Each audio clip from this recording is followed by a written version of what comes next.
Pár 2 a deň číslo 3 a 4. Woo! Woo! Look, I just been keeping my poise. Made by the million, but still unemployed. They text me about green, but not on Android. She not my shawty, she filling the void. I make the sounds that cut through the noise. Sme na Hollywood Boulevard, China Theater. Tu, ako môžete vidieť na zemi, sú rôzni ľudia, ktorí si tu dali otlačky rúk a otlačky nôh. Napríklad tu je jeden z mojich najobľúbenejších hercov, Tom Hanks.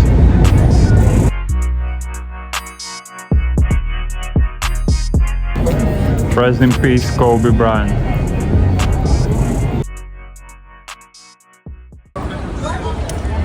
Tieto nohy napravo sú úplne prvý otlačok, ktorý vznikol tu na tomto chodníku, kde sú všetky otlačky. A vzniklo to úplnou náhodou, lebo keď si táto Norma prišla pozrieť divadlo ešte pred otvorením, tak vstúpila do čerstvého betónu a vtedy im skrsol nápad, že namiesto toho, aby to opravovali,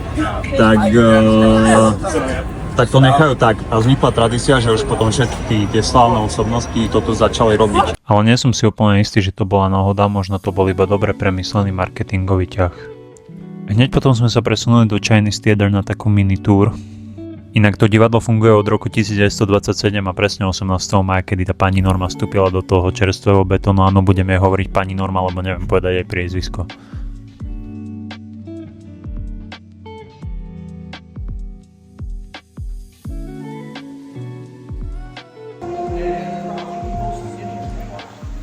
Aké to je obrovské a že vraj to platno je jedno z najväčších na svete a je to ekvivalent 2 Hollywood sign, ktoré by boli na sebe. No, tak toto je prístroj, že vraj, na ktorom si herci cvičili to, ako si urobia tie otlačky vonku. A ja som priložil. A je to že akože celkom ťažké. No. A nič nevidno. No, lebo nie som veľmi dobrý v tomto. Hej. Ideme nájsť niekoho, koho poznáme. Že je toľko známych osobností a zároveň pre nás neznámych. Okay, tu máme jednu kontroverznú osobu. Však patrí iba medzi 15 individuálnych animovaných postavičiek, ktoré majú svoju hviezdu. Úplne prvý bol Mickey Mouse, ale toho som nenašiel, keďže dokopy je tých hviezd vyše 2800 a nebol čas. Pretože nás čakala prechádzka po Rodeo Drive, pozrieť obchody, auta a ľad, na ktorý nemáme. Hej, počuješ dobre ľad, veď uvidíš za chvíľu. A tu máme ďalší GTA moment, prvá veľká lúpež v hre na mieste, kde je teraz Kid. Erewhon je najdrahšia sieť potravín v Amerike zameraná na biopotraviny a zdravý životný štýl. Avšak ten veľký húf ľudí, ktorý môžete vidieť, čaká na smoothie od celebrit ako je Hailey Bieber, Kendall Jenner a Sabrina Carpenter. Len pre predstavu smoothie od Hailey sa predá v množstve 40 000 kusov za $760 000 a nie ročne, ale mesačne. Tak ja teda idem robiť smoothie. Čaute. Smoothie nevyšlo a sme späť. Podr, natoč to prosím ťa.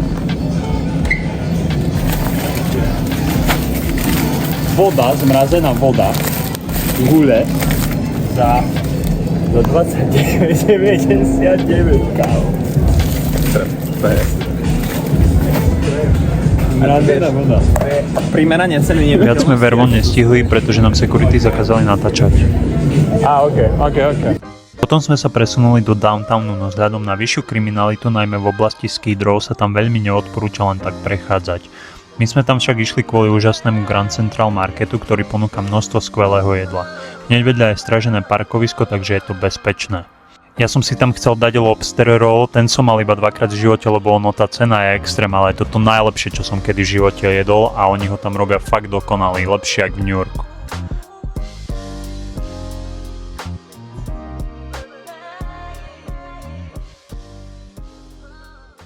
No a potom Skid Row, aj to je súčasťou Los Angeles, hoci ide o tú smutnejšiu stránku mesta. Pozeralo sa nám na to ťažko a potom, čo sme touto oblasťou prešli, zostal v nás zvláštny pocit. Uvedomili sme si, aký sme vďační za to, kde sme a že nemusíme takto prežívať. Prosím, vyvarujte sa drogám, aj keď samozrejme vieme, že sú len jednou z príčin tohto problému. Ďalší deň sme sa vybrali do Národného parku Yosemite preskúmať sekvoje. Na Amerike je najkrajšie to, že sa vám cestou príroda mení pred očami každých pár minút. Mojím ďalším tipom na cesty je aplikácia Saily, ktorá vám zabezpečí internet takmer kdekoľvek na svete. Stačí, aby váš telefón podporoval eSIM. Hneď po stiahnutí dostanete referál kód, ktorý môžete zdieľať so svojimi známymi a získať tak $5 už pri prvej objednávke. Alebo ak chcete, môžete použiť aj môj kód. Vstup do Národného parku Yosemite stal $35, avšak na celé auto. Ako prvé sme sa vybrali pozrieť strom General Sherman. Cesta k najväčšiemu stromu podľa objemu nebola úplne najpríjemnejšia, najmä pre ľudí, ktorí sedeli v aute vzadu. Cesta bola príliš kľukatá, avšak tie výhľady stali za to.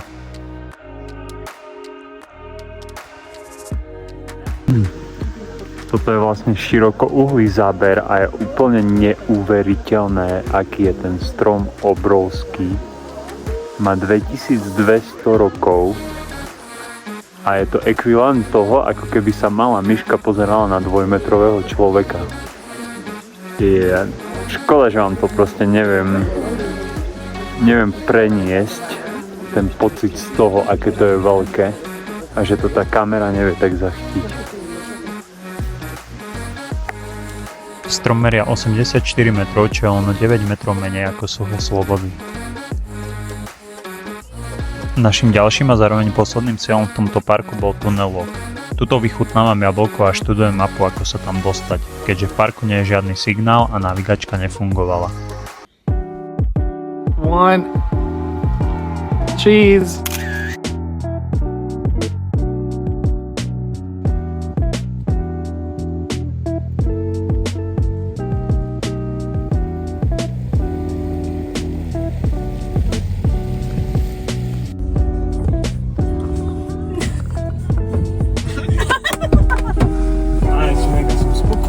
Super.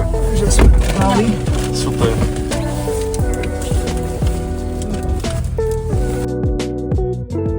Potom sme sa cestou domov už iba zastavili na mekač. Big Mac menu, filet of fish a 4 nuggetky nás vyšli na $23 a 13 centov. Počkaj, tak Big Mac, veľkosť asi taká istá. To je filet of fish, strašne to maličké. Hranolky, 4 nuggetky, Meso chutí iná. creamy chili, kola.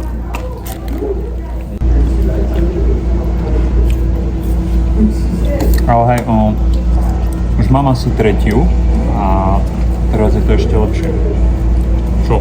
Tá hranolka, vieš, Hranolky sú lepšie. že vlastne tie prvé mi nejak som nebol zvyknutý, som čakal to, čo je u nás v Košiciach, ale teraz je to tam iné. Meso je iné. Meso je iné? A to znamená, že je dobré, alebo... Mne chutí to meso.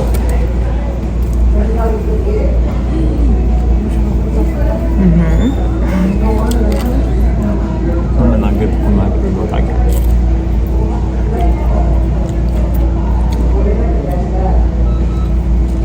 Neviem, proste sú to iné chute.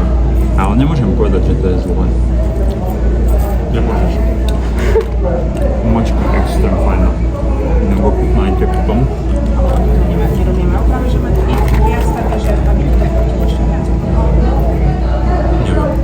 Ukáž, to je tá čipeš.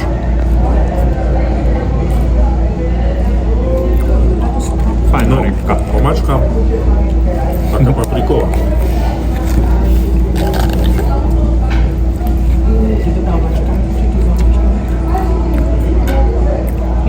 Meso je iné, ale mne to chutí a akože strašne veľa ľudí ma odrádzalo, že si nemám dať McDonald's v Amerike, že je hnusný, ale mne to chutí. Super. Nakoniec ako sme dojedli, tak som to trošku celé prehodnotil, kola je úplne hnus a instantne mi potom prišlo trošku ťažko a mäso bolo suché.